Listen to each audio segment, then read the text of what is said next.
अभिमान कहाँ कहाँ आता है? आप इस शरीर से ही पूछो, सबसे देखभाल लोग किससे करते हैं? सबको छोड़कर अपना शरीर को देखभाल प्राय सब करते हैं। कोरोना काल में चाहे अपना निकटवर्ती भी है, उसके निकट नहीं जाता था, कहीं मैं उनके स्पर्श करने से स्वयं न चला जाऊं, चाहे मरे चाहे जिए, उससे दूर हो जाता था। सबसे प्रिय आप किसे मानते हो? स्वयं को, अपने आप को। इससे अधिक प्रिय अपना देह से, अपना शरीर से प्रिय अधिक कुछ है ही नहीं। उनके देखभाल के लिए निरंतर लगे रहते हो, पहले अपना शरीर पर फिर दूसरे का। लेकिन इन शरीर से कभी पूछा कि तुम क्या सदा मेरे साथ ही रहोगे? और इन शरीर से पूछो कि भाई हम भगवान की शरण में क्यों नहीं जा रहे? और जरा ब्रह्मा की सृष्टि में यह भी देखो कि मैं बड़ा कि और कोई हाथी घोड़ा बाघ वो बड़ा।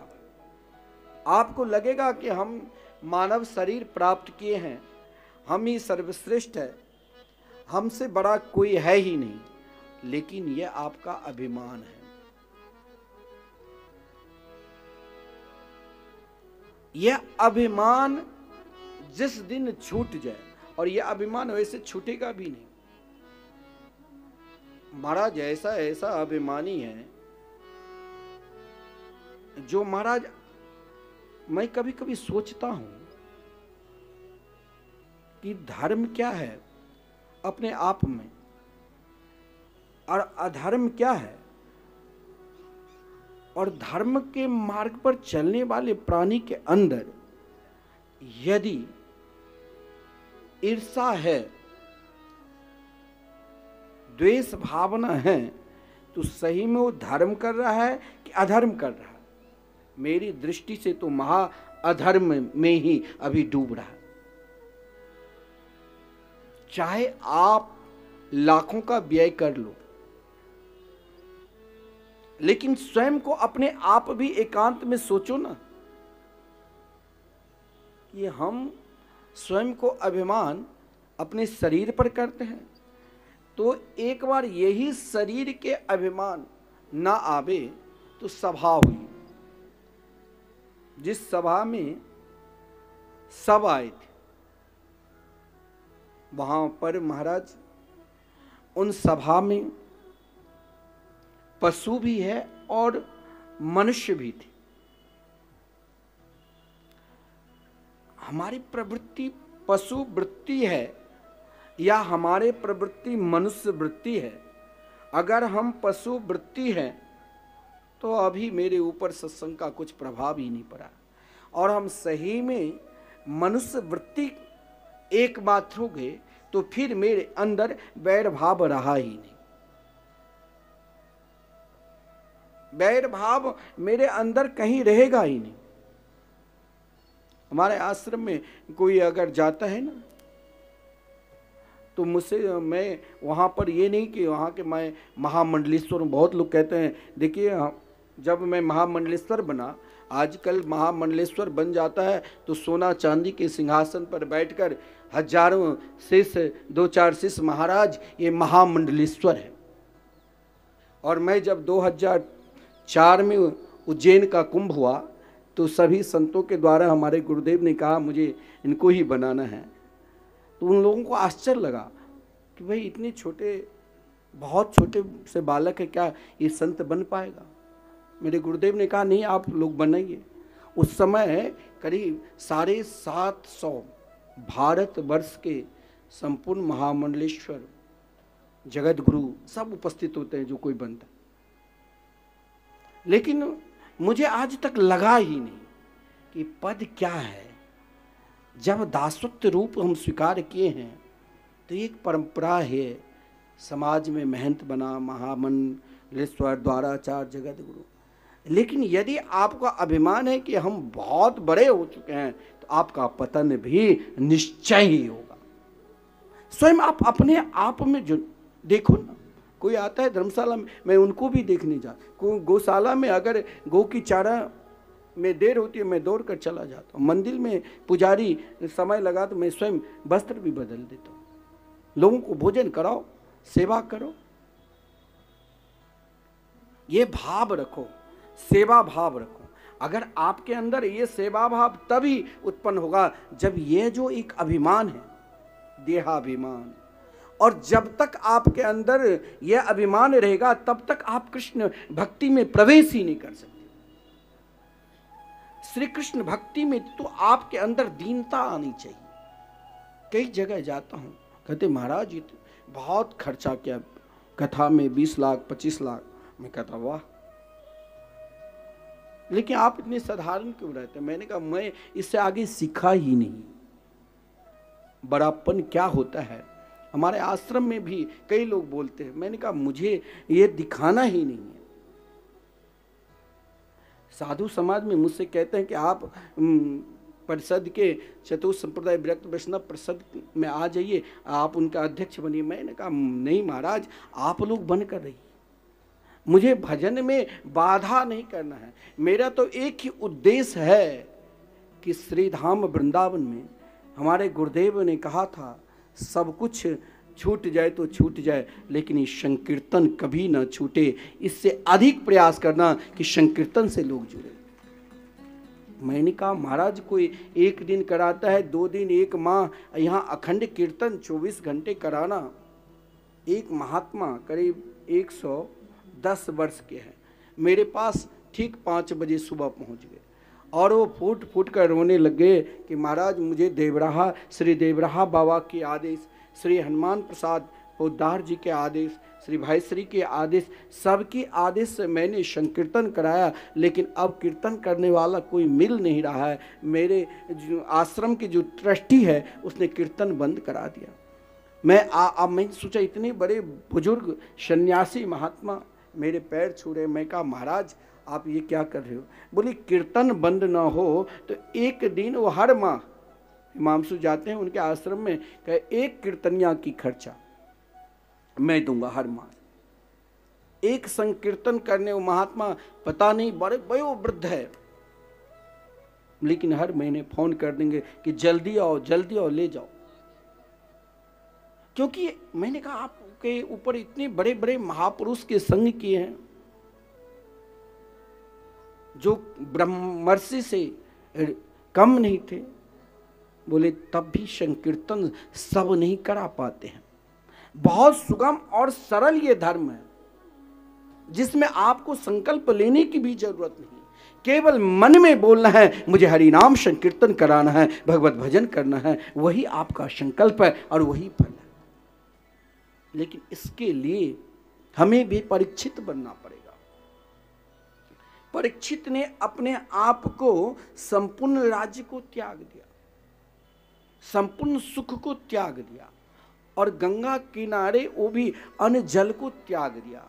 फिर भी अंदर से यही लग रहा है क्या मेरे अंदर किसी भी प्रकार की कामना तो नहीं है? कामना तो पतन करा देता है। कभी अभिमान आ जाए ना तो स्वयं को अपने आप में सोचना, अभिमान जहां से आने लग जाए तो अपने नीचे वाले जीव जंतुओं को याद करना। एक बार अभिमान के विषय में बता रहा हूं कि एक सभा लगी, सभा में सभी प्रकार के लोग आते हैं, आमंत्रण दिया गया। वो सभा था मानव के लिए भी, मनुष्य के लिए भी और पशुओं के लिए भी। सब जितने भी जीव जंतु मात्र थे सब बढ़ चढ़कर उस सभा में उपस्थित हुए और सभा में एक आसन रख दिया था। अब इस पर जो श्रेष्ठ है वही बैठेगा। महाराज उस सभा में सब उपस्थित थे तो वहां पर मनुष्य आया और ऊंचे, क्योंकि भाई हम सबके अंदर यही अभिमान रहता है कि मुझे सम्मान करे, मुझे मंच पर बुलावे। देखिए मंच पर बुलाना, बहुत लोग कहते हैं देखो श्री सिन्हा जी हमें नहीं बुलाया, मैंने इतना परिश्रम किया, कहीं हमें तो त्याग नहीं रहा। अरे ऐसा भाव नहीं है उनके अंदर। मैं 5 साल से देखा हूं।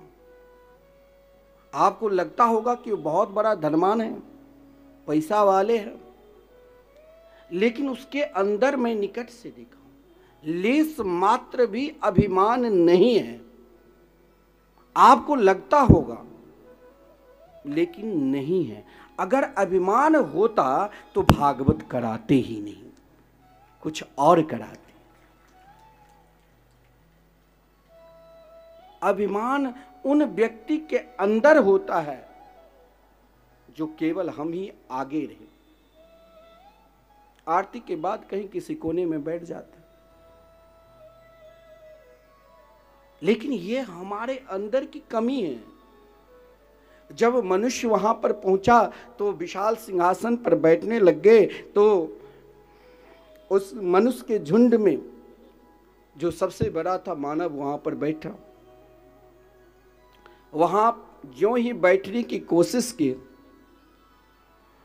तो कहा भाई तुम लोग मेरे लिए आसन क्यों नहीं पहले से तैयार रखा, मैं सबसे बढ़ चढ़कर हूं। तो हाथी ने कहा कि देख भाई मुझसे अधिक तुम बढ़ चढ़कर नहीं हो, देखो मैं कितना बढ़ चढ़कर हूं, मुझसे बड़ा कोई है नहीं। मनुष्य ने कहा तुम मोटा तो हो, हाथी बहुत विशाल था, लेकिन तेरे अंदर बुद्धि नहीं है, मुझसे अधिक बढ़ श्रेष्ठ बुद्धि नहीं है। वहां सांप और सियार ने कहा कि तुम झूठ बोल रहे हो, तुमसे अधिक बुद्धि मेरे अंदर है। सियार बहुत चालाक होते हैं, सियार और सांप से श्रेष्ठ बुद्धि मनुष्य के नहीं है। वहां फिर चुप हो गए। तो बोले सब सियार ही जो श्रेष्ठ बुद्धिवान है वही इनकी अध्यक्षता करेंगे, लेकिन अभिमानी मानने वाला नहीं होता है। चाहे आप अभिमानी को, अहंकारी को खूब संबोधन कर लो, खूब आदर दे दो, लेकिन उनका अहंकार नहीं जाएगा, उनके अंदर बैर भाव बैठ जाएगा। मैं लोगों से कहता हूं कि भाई मैं कोई कथावाचक नहीं, कथावाचक तो उसकी परंपरा होती है, पिताजी कर रहे हैं बेटा करेगा, उसके बेटा करेंगे। वृंदावन में कई ऐसे महापुरुष हैं। हम लोग साधु संत हैं, संतों से जो सुनता हूँ वो अगर कहीं कोई बुला लेते हैं तो वहाँ पर जाता हूँ। हम लोगों का काम है कि सब में सद्भावना जोड़ना, जिसके लिए त्याग रखना। जैसे कोई सैनिक संपूर्ण त्याग कर केवल अपनी राष्ट्र की रक्षा करते हैं, वैसे संत भी घर परिवार सबको त्याग कर एकमात्र दासत्व भाव लेकर सब कृष्ण भक्ति में लगे। हमें तो किसी से बैर है ही, हमें बढ़िया आसन मिले तभी हमें सम्मान, हमें तो आप कहीं बैठा लो, क्या जरूरत है, किससे दिखा रहे हो। फिर भी अभिमान एक अपने आप में अलग परछाई है। उन द्विपाद मानव ने फिर कहा कि देखो महाराज, मेरे अंदर सुंदरता भाव है, तुम लोग सुंदर नहीं हो। तो मयूर ने हंसते हुए कहा क्या तुम मुझसे अधिक सुंदर हो। देखो परमात्मा ने एक ही रूप को कितने सुंदर, कितने रूप दे दिया। फिर आओ महाराज, वहां भी हार गए, चुप हो गए। फिर बोले कि देखो मैं बहुत बढ़िया बढ़िया भोजन करता हूं, मुझसे अधिक तुम श्रेष्ठ भोजन नहीं करते। लेकिन वहां तोता तोता ने कहा तुम झूठ बोल रहे हो, जिस फल को मैं खा लेता हूं, स्वाद ले लेता हूं, उस फल को तुम खाते हो। मुझसे बढ़िया तुम स्वाद लेने वाले नहीं हो, क्योंकि तोता में वो गुण है कि तोता वही फल को खाएगा जिसमें रस भरा रहता है, मीठा भरा रहता है। अब वहां भी चुप हो गया। फिर उसने कहा मैं बहुत बलशाली और बुद्धिमान हूं। सिंह में दोनों गुण हैं, बल भी है और बुद्धि भी है। सिंह ने कहा तुमको मेरे जैसे ना बल है ना बुद्धि है। अंत में कहा कि मैं तो महामूर्ख हूं। ज्यों ही ये बात कहा तो गधा ने कहा कि मुझसे अधिक तुम मूर्ख भी नहीं हो। गधे के ऊपर चाहे ईंट रख दो, चाहे चंदन की लकड़ी रख दो, उनके लिए दोनों बराबर। सब जगह हार गए। फिर कहा कि मेरे अंदर धर्म श्रेष्ठ है। वहां सब चुप हो गए। कौन सा धर्म? अगर आप सही में एक क्षण के लिए भी, एक पल के लिए भी कृष्ण भक्ति में स्वयं को डूबे हुए हो, निरंतर श्री कृष्ण भक्ति में अपने आप को डूब चुके हो, तो फिर आपको दुनिया दिखाई ही नहीं देगी। फिर ये जो बैर भाव है, आप सही में भजन करते हो? भजन कौन कौन करते हो? हाथ उठाओ तो। सब कुछ ना कुछ सीताराम राधे श्याम तो जरूर करते हैं। लेकिन अगर आप भजन करते हो और भागवत श्रवण करते हो, तो फिर अभिमान क्यों लाते हो कि हम बहुत पैसे वाले हैं, हम तो अकेले कथा करा सकते हैं? कहीं ना कहीं तेरे अंदर अभिमान छुपा है। अभी तक तुमने धर्म तो क्या, लेकिन जिस धर्म से कृष्ण मिलेंगे, जिस धर्म से प्रिया प्रीतम मिलेंगे, वो परम धर्म नहीं किया है। जिस कारण यह है कि हमें कोई बढ़िया स्थान नहीं दिया। ऊंचे स्थान के लिए मत लड़ो। और ये लड़ाई आज से नहीं है। मधुसूदन सरस्वती, जिसके अंदर संपूर्ण ज्ञान की भंडार है, और मधुसूदन सरस्वती जब स्वयं को, हर व्यक्ति संसार के चाहता है कि मेरे चित्त में, मन में आनंद मिले, जिसके लिए प्रयास करते हैं। तो मधुसूदन सरस्वती ने सोचा कि संपूर्ण प्राणी के अंदर आनंद मिले। तो बाबा विश्वनाथ ने देखा कि मधुसूदन सरस्वती काशी में रहकर सभी को सुख और आनंद देना चाहते हैं, क्यों नहीं इनकी परीक्षा लो। बाबा विश्वनाथ जिस सिंहासन पर बैठकर मधुसूदन सरस्वती चित्त सुखनी टीका लिख रहे थे, वहीं पर बाबा विश्वनाथ एक पागल अघोरी की तरह रूप धारण कर उनके सिंहासन पर बैठ गए। अब मधुसूदन सरस्वती के अंदर तनिक थोड़ा सा भाव बदल गया। जो ही भाव बदला, भोलेनाथ तो सब कुछ जानते हैं, भोलेनाथ ने मधुसूदन सरस्वती के भाव को जान गए और कहा देखो एक बात बताऊं, जब आप किसी को, विद्वान को अपने विद्वता के प्रभाव से उसे हराते हो तो क्या होता है मन में? बोले प्रसन्नता। अब बोले जब कहीं अपने स्वयं को हार जाते हो तो बोले दुख। बोले इन दोनों से ज्ञान तो है, लेकिन अभी आपको उन ज्ञान, देखो भोग, ज्ञान, कर्म, संपूर्ण योग के बाद ही कृष्ण भक्ति योग की प्राप्ति होती है। और यदि आपके हृदय में श्री कृष्ण भक्ति योग है, तो मानो आपने संपूर्ण संसार के सुख प्राप्त करके तभी इस भारत वर्ष में मनुष्य बनकर जन्म लिए हैं। आपने संपूर्ण योग ध्यान साधन कर चुके हैं, तभी आपके अंदर, अगर वो साधन आपके अंदर है, उन साधनों में क्या होता है, सुख और दुख का एक भाव रहता है। सुख मिलता है, कोई प्रशंसा कर दिया तो वो बहुत बढ़िया, कोई निंदा कर दी तो गाली देना प्रारंभ।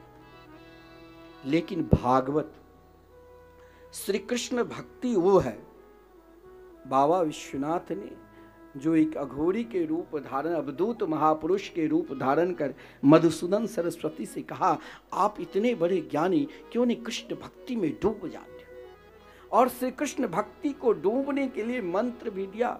स्वयं बाबा विश्वनाथ भगवान शिव की आराधना जब आप अति करोगे तो शिव प्रसन्न होकर आपके हृदय में श्री राम कृष्ण की भक्ति समर्पित कर देंगे कि उससे श्रेष्ठ उनके पास कुछ है ही नहीं। और जब आपके हृदय में भागवत भगवान के प्रति भक्ति है, फिर द्वेष भाव क्यों है? एक दूसरे से आप ईर्ष्या क्यों करते हैं? जरूर कहीं न कहीं आपके अंदर अभी कमी है। क्या कमी है? तो यही देह का, और ये देह तुम्हारा है ही नहीं। ये देह है तो क्यों आपको छोड़कर चला जाता है? ये देहाभिमान त्यागो। और इसके लिए महाराज परीक्षित को सब कुछ त्याग कर कहां रहना पड़ा? गंगा किनारे। गंगा किनारे जहां अन्य जल को त्याग कर केवल सोचा कि अब देहाभिमान नहीं रहकर मेरे हृदय में कृष्ण भक्ति उमड़े।